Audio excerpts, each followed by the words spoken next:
성경이 읽어지네. 이 시간 생터 성경사역원 성경이 읽어지네 전문 강사이신 하만 우리교회 배명옥 사모와 함께합니다. 성경이 읽어지네 주님 나라 임하네. 안녕하세요. 지난 시간에는 신구약 중간시대 공부로 들어갔습니다. 구약이 끝난 후에도 페르시아의 통치가 약 100년간 더 이어지고, 그리고 그 이후 그리스 헬라의 알렉산더 대왕이 페르시아를 정복하며 유대 팔레스타인 땅을 30년간 통치합니다. 이때부터 유대 공동체는 헬라 문화에 직접적인 영향을 받게 되며 변화들이 있기 시작했어요. 그러던 중 알렉산더는 병이 걸려 일찍 죽게 됩니다. 그러자 두 부하 프톨레미와 슬레코스가 그 땅들을 나눠 차지하게 되죠.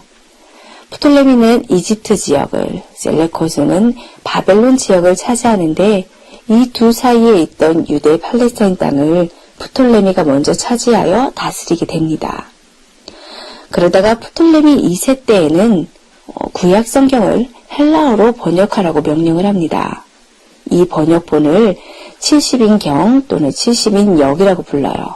프톨레미 2세는 사실 구약 성경을 헬라화하기 위해서 명령한 것이었지만, 이것은 후에 이방인들도 성경을 읽을 수 있게 된 하나님의 섭리였습니다.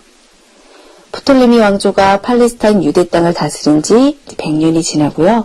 이번에는 슬레코스 왕조가 이 팔레스타인 땅을 점령하여 다스리게 됩니다. 이때 왕이 안티오코스 3세였어요. 이 왕은 유대인에게 아주 호의적인 정치를 했습니다. 그러면서 유대는 점점 더 헬라화가 되어가고 있는 상황이었어요. 그러나 이런 상황 속에서도 경건했던 유대인들은 하나님을 섬겨왔습니다.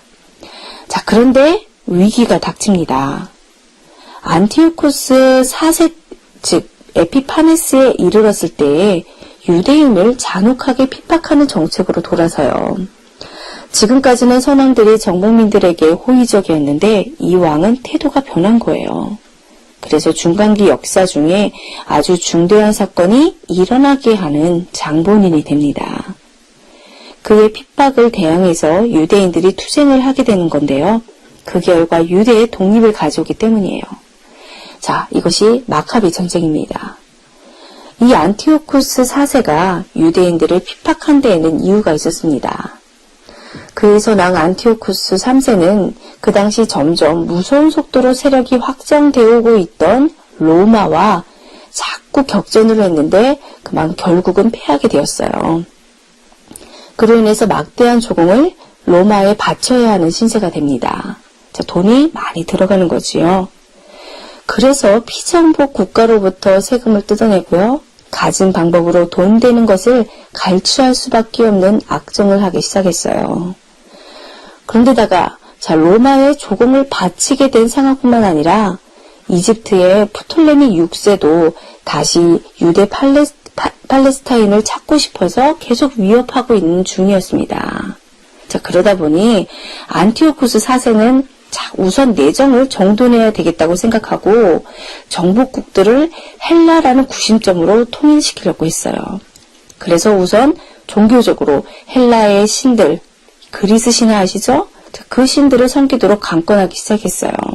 그리고 자기 자신을 제우스 신이라고 자칭하며 신격화했습니다. 그러다가 안티오코스 4세는 BC 167년에 급기야 유대인 양민들을 급습하여 학살했어요. 그리고 그의 아버지가 내렸던 유대인들에 대한 특혜를 폐지하고, 즉 유대교의 모든 관습들을 금하는 칙령을 공포했습니다. 희생제사를 금지했고, 안식일과 절기 지키는 것을 금지했고, 그리고 율법의 사본들을 파기하라는 명령을 내리고 할례까지도 금지시켰어요. 그리고 이것을 어길 경우에는 사형에 처한다고 방을 붙였습니다. 이교의 제단들을 도처에 세웠고, 그리고 예루살렘 성전 안에는 제우스 신의 제단을 세우고 숭배하게 했고, 돼지고기를 제물로 바쳤어요. 지금까지 고수해왔던 이 유대 정신이 진멸될 위기였습니다. 많은 유대인들이 헬라를 따르고 있는 상황이었고, 그리고 헬라인들은 유대 정신을 박탈하고 있었어요. 그러니까 안팎으로 문제가 심각했습니다. 자, 이러한 핍박 가운데 유대인들이 투쟁하게 되었는데 그 유명한 것이 이 마카비 혁명이었다는 거예요. 유대인들은 안티오쿠스 4세의 잔인한 이 종교 핍박에 무장을 하고 싸우게 된 겁니다. 자, 그동안은 정치 공동체 회복은 안 되었어도 그래도 종교 공동체로는 살아갈 수 있도록 해주었었는데 이걸 못하게 하니 들고 일어선 거예요.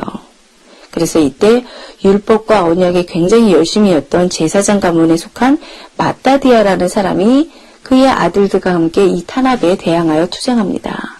결국 이들의 활동으로 승리하여서 안티오쿠스 4세에게서 독립하게 되는데요. 이를 마카비 운동이라고 부르는 거죠. 자, 여기서 마카비란 마따디아의 셋째 아들 유다의 별명인데요. 쇠망치라는 뜻입니다. 그리고 이 승리로 유다는 100년 동안 독립을 해요. 자, BC 166년에 유다의 마카비가 셀레코스 왕조 이 안티오쿠스 4세를 물리치고 나라를 되찾은 후에 그 다음 해에 BC 165년이죠. 그러니까 예루살렘 성전을 깨끗하게 하는데요.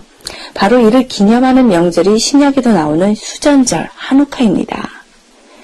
자, 그때 이래로 마카비 후계자들이 계속해서 유대인들을 다스리게 되었는데요. 이 왕조를 하스몬 왕조라고 합니다. 그러니까 제사장 가문이 왕의 역할을 한 거죠. 다윗 왕조는 아닌 거예요. 자, 이때부터 100년 동안 지속된 유대의 독립국가가 하스몬 왕조입니다. 자, 나라가 없어진 BC 600년 포로기 시작부터요. AD 1948년 이스라엘이 독립전쟁으로 독립국가가 된 연도죠. 그러니까 이때 동안 2550년가량의 역사 중에서 이 100년이요. 유일하게 독립국가로 있었던 시기입니다. 자, 이렇게 해서 하스몬 왕조 제4대까지 내려왔을 때에는요. 예루살렘 동남쪽의 이두메까지 정복합니다. 여기가 에돔 지역이에요.